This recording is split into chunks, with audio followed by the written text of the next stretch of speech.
नमस्कार, आप देख रहे हैं श्रेष्ठ भारत और मैं हूं आपके साथ गुलविश। आज हम बात करेंगे आपकी गर्दन के बारे में। जी हाँ, क्या आपको कभी भी नेक पेन हो जाता है? क्या थोड़ा काम करते ही आपकी नेक आराम मांगने लगती है? क्या ये दर्द गर्दन से सिर तक भी पहुंच रहा है? क्या आपको गर्दन में अकड़न भी महसूस होती है कभी भी? तो क्या आपको सर्विकल स्पॉन्डिलोसिस के सिम्टम्स हो रहे हैं? सर्विकल स्पॉन्डिलोसिस एक एज रिलेटेड कंडीशन है जो आपकी नेक की स्पाइनल डिस्क को इफेक्ट करता है।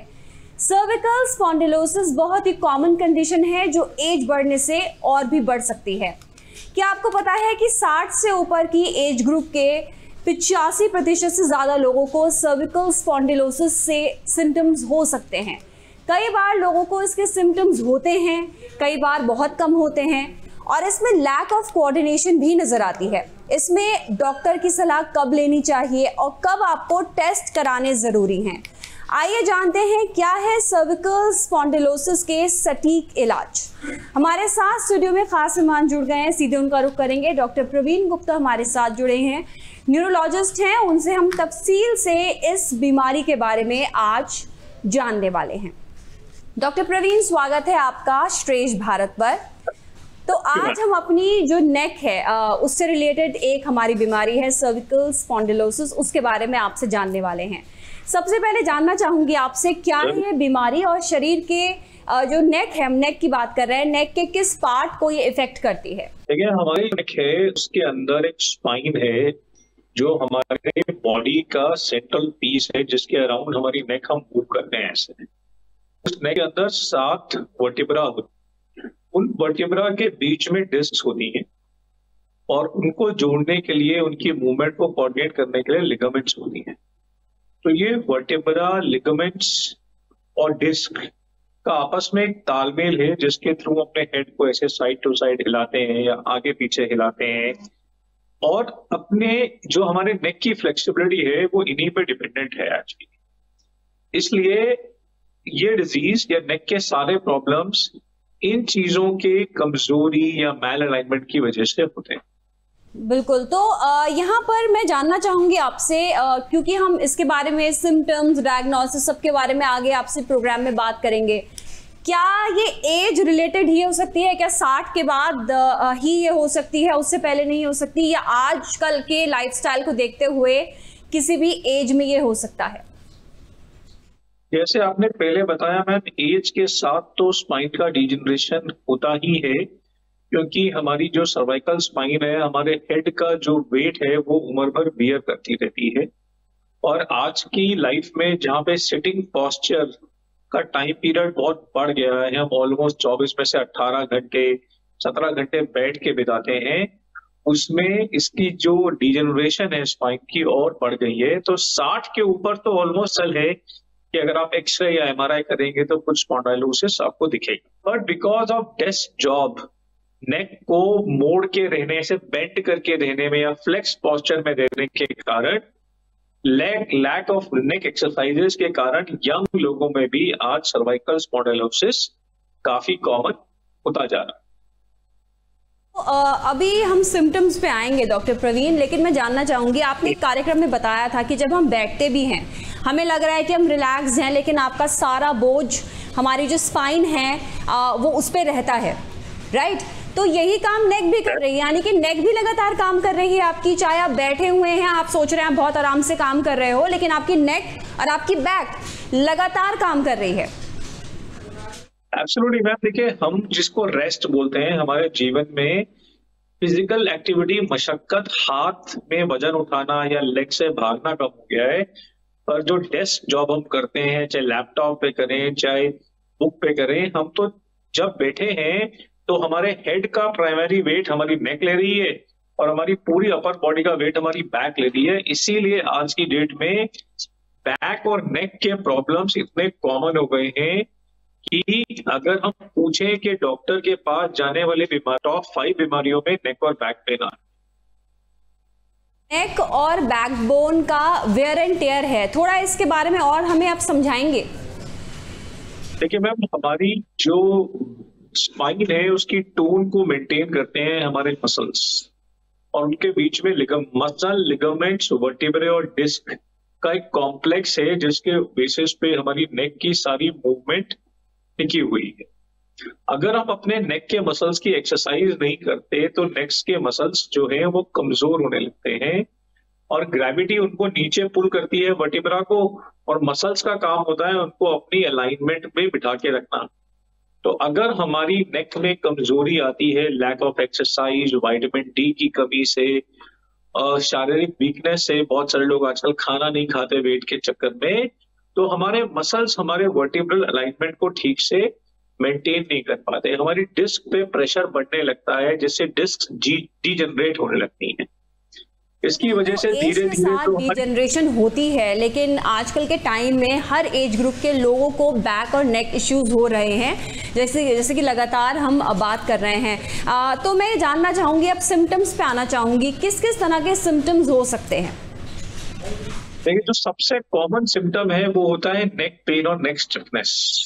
प्रोलॉन्ग सिटिंग से ये नेक पेन और नेक स्टिफनेस बढ़ जाती है, हम अपनी गर्दन को साइड में घुमा नहीं पाते। फिर हमारे शोल्डर्स में स्टिफनेस आने लगती है, शोल्डर्स में स्पाज्म होने लगता है। जब ये सिम्टम बढ़ते हैं तो हमारे हाथ में, क्योंकि हमारी गर्दन से निकलती हुई नर्व्स हमारे हाथों में जाती हैं, तो हमारे हाथों में सुनपन, झंझनाहट, दर्द, कमजोरी, ये सारे सिम्टम्स हो सकते हैं। और जब ये नेक के मसल का स्पाज्म ऊपर की तरफ जाता है तो लोगों को हेडेक, चक्कर, डिजीनेस, ये सारे सिम्टम भी इसमें हो सकते हैं। और आज की डेट में ये सिम्टम्स बहुत ही कॉमन है। क्या ऐसा भी होता है कि क्योंकि जो भी हम चीज़ें देख रहे हैं, क्या ऐसा हो सकता है कि किसी को सर्विकल स्पॉन्डिलोसिस हो लेकिन उसके सिम्टम्स ना हो? क्या ऐसा पॉसिबल है कि सिम्टम्स ना हो और आपको ये दिक्कत है, या सिम्टम्स होते ही होते हैं या ज़्यादा होते हैं? क्योंकि कई बार ऐसा होता है कि किसी में कोई सिम्टम नहीं है लेकिन तब भी दिक्कत है, कई बार बहुत सिम्टम्स होते हैं। क्या ये पॉसिबिलिटी इस बीमारी में है? इसकी बहुत ज्यादा पॉसिबिलिटी है। जैसे हमने डिस्कस किया कि 60 के ऊपर 85 to 90% लोगों को एक्सरे वाइज या इमेजिंग वाइज सर्वाइकल स्पॉन्डिलोसिस होता है, पर उनमें से अधिकतर लोगों को कोई सिम्टम नहीं होता, क्योंकि वो एज के साथ होने वाली डिजेनरेशन है जिससे उनकी बॉडी ने एडजस्ट कर लिया है। तो ये बिल्कुल संभव है कि आपके टेस्ट में, जैसे एक्सरे या एमआरआई में, सर्वाइकल स्पॉन्डिलोसिस दिख रहा है पर आपको कोई सिम्टम नहीं है। और कन्वर्स भी पॉसिबल है कि आपको कुछ सिम्टम हो रहे हैं, आपके एक्सरे में सर्वाइकल स्पॉन्डिलोसिस दिख रहा है पर वो सिम्टम उसकी वजह से नहीं है। इसीलिए डॉक्टर का काम है ये पता लगाना कि आपको हेड और नेक के एरिया में अगर सिम्टम्स हो रहे हैं तो सर्वाइकल स्पॉन्डिलोसिस को हम उसको एस्क्राइब भी कर सकते हैं कि नहीं कर सकते हैं। इसलिए दोनों चीजें हो सकती हैं कि सिम्टम्स ज्यादा हो और एक्सरे में बीमारी इतनी ना दिखे, और एक्सरे या एमआरआई में बीमारी ज्यादा दिखे और सिम्टम्स बिल्कुल भी ना हो। तो यहाँ पर जैसे कि डॉक्टर प्रवीण, हम बात कर रहे हैं कि सिम्टम्स हो भी सकते हैं, सिम्टम्स नहीं भी हो सकते हैं, लेकिन यहाँ पर हर एज ग्रुप के लिहाज से हम आपसे जानकारी लेते हैं। तो ये बहुत नॉर्मल है कि अगर आप सारा दिन आपने काम किया हो, घर का काम किया हो, बाहर का काम किया हो, तो आपको थोड़ी बहुत स्टिफनेस नेक में, बैक में हो जाए। तो क्या हर छोटी मोटी स्टिफनेस से घबरा जाना चाहिए, या जब बहुत ज़्यादा आपको होने लगे, रेगुलर होने लगे, तब आपको डॉक्टर के पास जाना चाहिए? मैं डिफ्रेंशिएट करना चाहूँगी नॉर्मल थकान में और किसी बीमारी में अगर आपके वो बॉडी में पनप रही है। देखिए, अगर आप कोई भी अनयूज्ड टू एक्टिविटी करेंगे, फॉर एग्जांपल सपोज मैं एक चेयर में अगर 8 घंटे बैठे रहूंगा और मैं यूज्ड टू नहीं हूं, तो मुझे बैक में थकान हो सकती है, मेरी नेक में कुछ टायर्डनेस, टाइटनेस आ सकती है। आप प्रोलॉन्ग सफर करेंगे गाड़ी में 6-8 घंटे, आपको ऐसे सिम्टम हो सकते हैं। पर ये सिम्टम्स अगर सामान्य सिम्टम होंगे तो ये रेस्ट करने के बाद चले जाएं, या ये बहुत ज्यादा अनयूज्ड टू एक्सर्शन करने के बाद आए। और सपोज आप ऑफिस जाते हैं, 1 घंटा काम करते हैं, कंप्यूटर पे बैठते हैं और नेक्स्ट स्टेप होनी चालू हो जाती है, ये सामान्य नहीं हो सकता। या आप आधे घंटे अपने ऑफिस तक सफर करते हैं और आपको बार बार अपनी नेक को पकड़ना पड़ता है क्योंकि वहां स्पाज्म हो रहा है, ये सामान्य बात नहीं हो सकती। इसलिए अगर आपके सिम्टम बहुत ट्रांजिएंट हैं, अनयूज्ड टू एक्सर्शन के ऊपर आते हैं, तो वो सामान्य सिम्टम हो सकते हैं जो मसाज से या रेस्ट से चले जाते हैं। और अगर सिम्टम परसिस्टेंट हैं, बढ़ रहे हैं, थोड़े से एक्सर्शन से भी आ रहे हैं, या हाथ पैर में सुनपन ला रहे हैं, या ब्रेन में चक्कर, हेडेक, डिजीनेस ट्रिगर कर रहे हैं, इसका मतलब ये सिम्टम सामान्य से ज्यादा हो गए और हमें चेक करा के इसका ट्रीटमेंट करने की जरूरत है। हम सर्विकल की बात कर रहे हैं, तो क्या इसमें चक्कर आना कॉमन है? क्या ऐसा हो सकता है कि चक्कर आपको कभी भी आ जाए और ये सबसे बड़ा सिम्टम हो सकता है कि दिक्कत ज्यादा है? देखिए, चक्कर भी कई प्रकार के होते हैं। एक होता है नेक में स्पाज्म हुआ और आपको थोड़ा डिजी फील हो रहा है, ये सर्वाइकोजेनिक वर्टाइगो हो सकता है जो गर्दन की स्टिफनेस है। और अगर आपको तेज चक्कर आ रहे हैं, आसपास की चीजें घूम रही है, छत घूम रही है, चक्कर लेटने से आ रहे हैं, तो ये हमने पहले भी डिस्कस किया था, ये ट्रू वर्टिगो है जो जनरली सर्वाइकल स्पॉन्डिलाइटिस से नहीं होता है। तो सर्वाइकल स्पॉन्डिलाइटिस का जो कार्डिनल सिम्टम है, गर्दन घुमाने में दिक्कत, स्टिफनेस और पेन, ये उसके पहले 3 मेन सिम्टम। बिल्कुल। तो जिस तरीके से आप बताते हैं डॉक्टर प्रवीण, इतनी सारी नर्व्स है हमारी बॉडी में और हर एक का अपना काम है, ज़रा सी भी किसी में दिक्कत होती है तो बात जो है आपकी बॉडी की जो आपकी फंक्शनैलिटी है उस पर असर पड़ने लगता है। तो loss of bladder cervical spondylosis में कैसे हो सकता है? लॉस ऑफ, बिकॉज दोनों बिल्कुल अलग अलग चीज़ें, हम गर्दन के दर्द की बात कर रहे हैं और लॉस ऑफ ब्लैडर इसका सिम्टम कैसे हो सकता है? देखिए मैम, जो गर्दन के थ्रू हमारी हाथ की नसें जाती हैं, हमने जैसे डिस्कस किया, और हमारी जो स्पाइनल कॉर्ड है वो ब्रेन से हमारी लेग्स तक, लोअर स्पाइन तक गर्दन के थ्रू जाती है, जिसमें हमारे ब्लैडर कंट्रोल, हमारे बावल कंट्रोल, हमारे लेग्स के कंट्रोल के फाइबर्स होते हैं। अगर हमारी बीमारी इतनी बढ़ जाती है कि हमारी स्पाइनल कॉर्ड दबने लगती है, तो हमारे पैर के फंक्शंस और हमारा ब्लैडर फंक्शन अफेक्ट होने लगता है।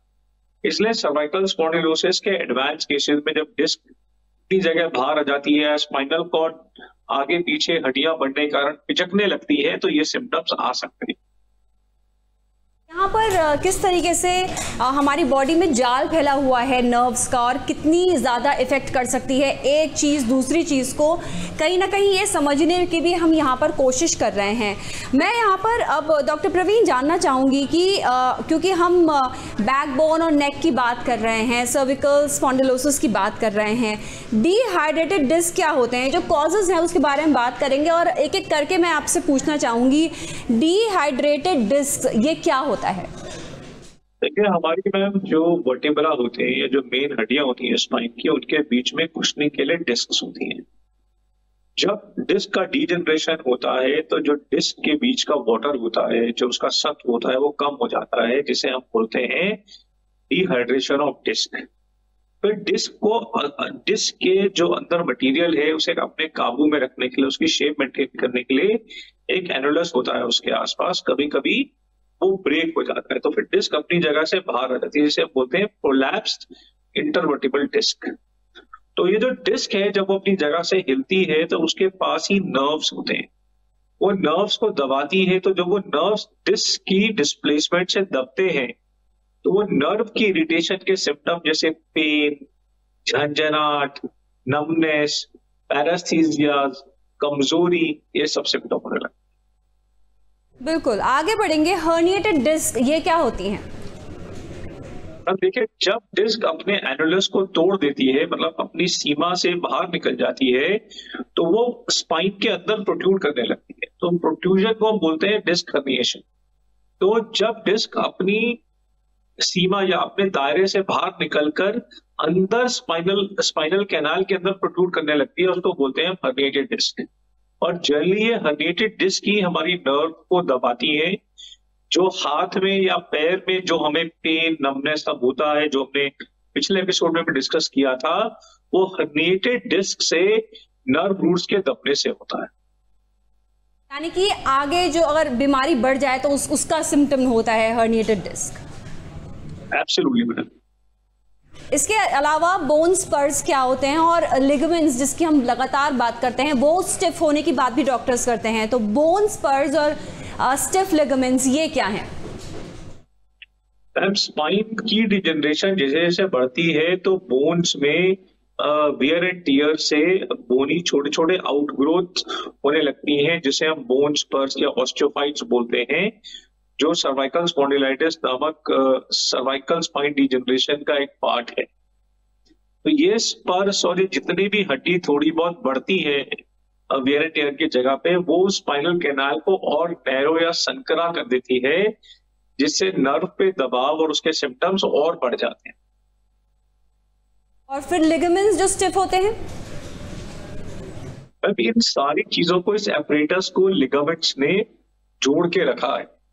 अगर डिजेनरेशन रहेगी, भार ज्यादा पड़ेगा, तो लिगामेंट्स भी डिजेनरेशन होने लगेंगे, वो स्टिफ हो जाएंगे, उसमें एक्स्ट्रा कैल्शियम डिपॉजिट हो जाएगा, वो ऑसिफाई होने लगेंगे, उनकी फ्लेक्सिबिलिटी जाने लगेगी। तो ये सारे चेंजेस टैंडम में साथ साथ होते हैं, क्योंकि ये सारी चीजें आपस में जुड़ी हुई होती हैं। बिल्कुल। तो क्या लगता है आपको कि अगर हम डायग्नोस की बात करें, अगर किसी को इस तरह का दर्द होता है और आपके पास आता है, किस किस तरह के टेस्ट किए जाते हैं?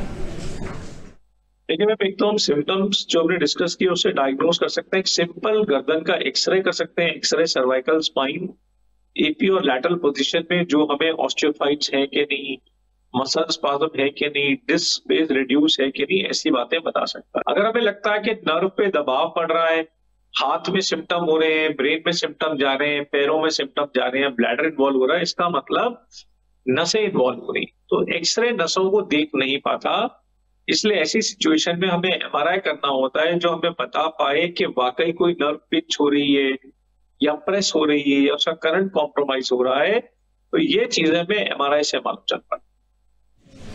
और उसके बाद अगर हम बात करें इसके इलाज की, तो क्या दवाइयों से और एक्सरसाइज से ये कंट्रोल में आ सकता है? बिल्कुल कंट्रोल में आ सकता है मैम। अगर हम रोज नियमित रूप से फिजियो से सीख के नेक एक्सरसाइज करें, और ये एक्सरसाइज के चार्ट इंटरनेट पे भी अवेलेबल हैं, अगर हम डेली बेसिस पे एक्सरसाइज करते हैं तो हमारे नेक मसल्स, हमारी लिगामेंट स्ट्रांग होने लगती हैं। तो जो ये प्रेशर से वेयर एंड टियर होता है, सिग्निफिकेंटली कम हो जाता है और हम बेटर हो सकते हैं। डॉक्टर प्रवीण, आप हमेशा एक्सरसाइज या इन सब चीज़ों की बात करते हैं कि आप रेगुलरली करते रहें। क्या ऐसा पॉसिबल है कि आप लगातार रेगुलरली एक्सरसाइज करते रहें, आपको कोई दिक्कत नहीं है, आप नेक और बैक के लिए एक्सरसाइज कर रहे हैं, तो ये प्रॉब्लम्स आए ही ना? क्या ये पॉसिबिलिटी है या एज रिलेटेड इश्यू आएंगे ही आएंगे? देखिए मैडम, एज के साथ हमारी बॉडी के सारे ऑर्गन्स डिजनरेट हो रहे हैं थोड़े थोड़े, और हमारी बॉडी में बहुत सारा रिजर्व है। अगर हम नियमित रूप से नेक और बैक का एक्सरसाइज करेंगे तो ये हो सकता है कि हमारे एक्सरे के अंदर थोड़ा डिटोरेशन दिखे, पर हमें फिजिकली कोई सिम्टम ना ही आए।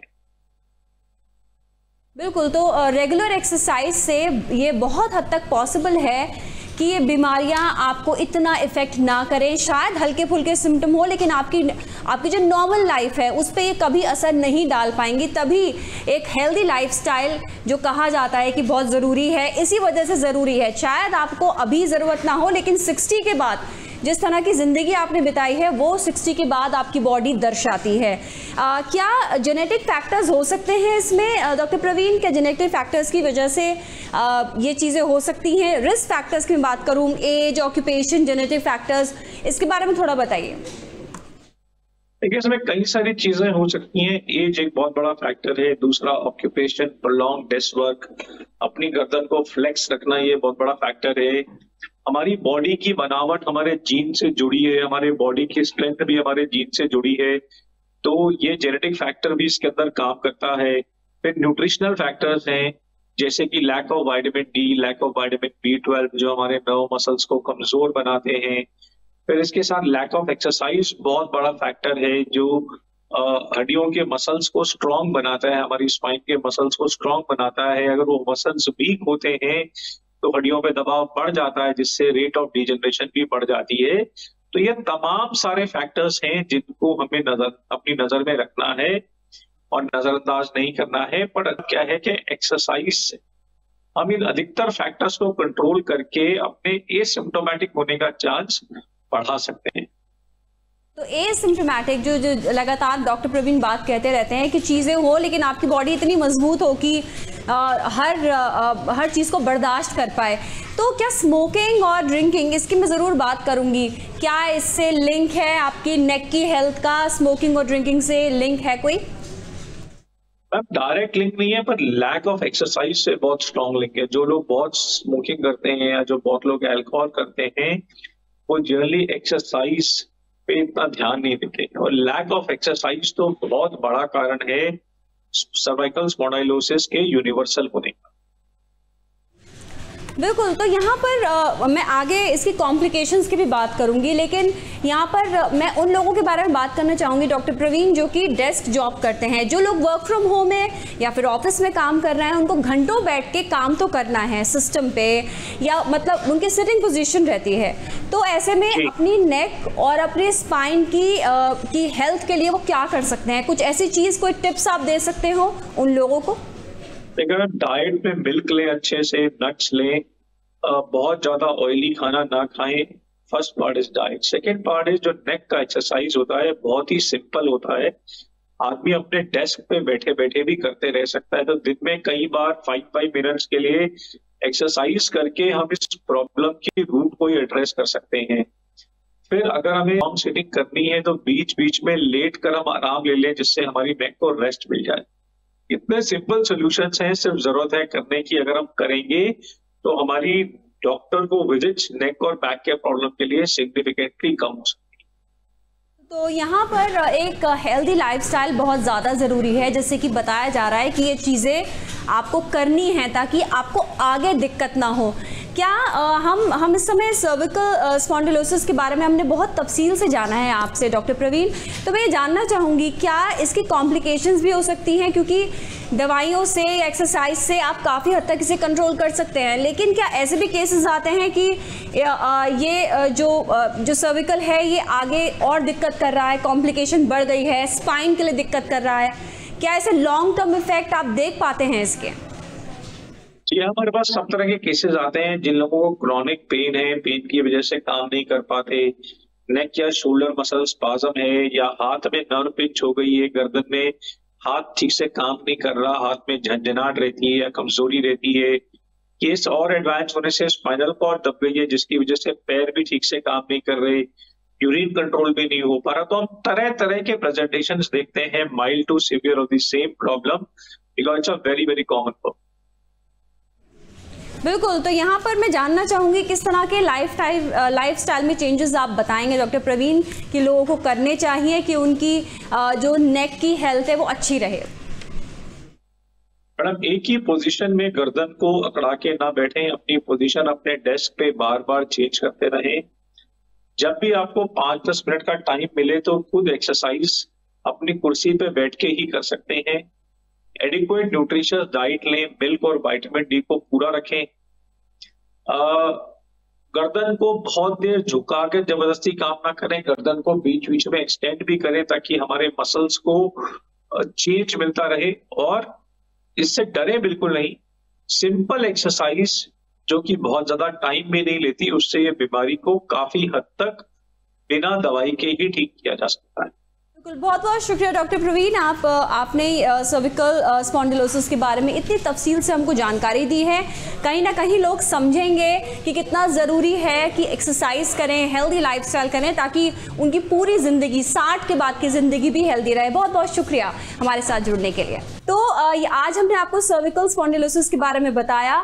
अपनी बॉडी के किसी भी पार्ट को आप टेकन फॉर ग्रांटेड ना लें, हर चीज़ का ध्यान रखें। अगर सिटिंग जॉब है तो एक्सरसाइज कितनी ज़रूरी है, ये आज आपको डॉक्टर प्रवीण ने बताया है। तो हमारी इस पेशकश में अभी के लिए बस इतना ही। अगले हफ्ते फिर से हाजिर होंगे, तब तक के लिए दीजिए इजाज़त। नमस्कार।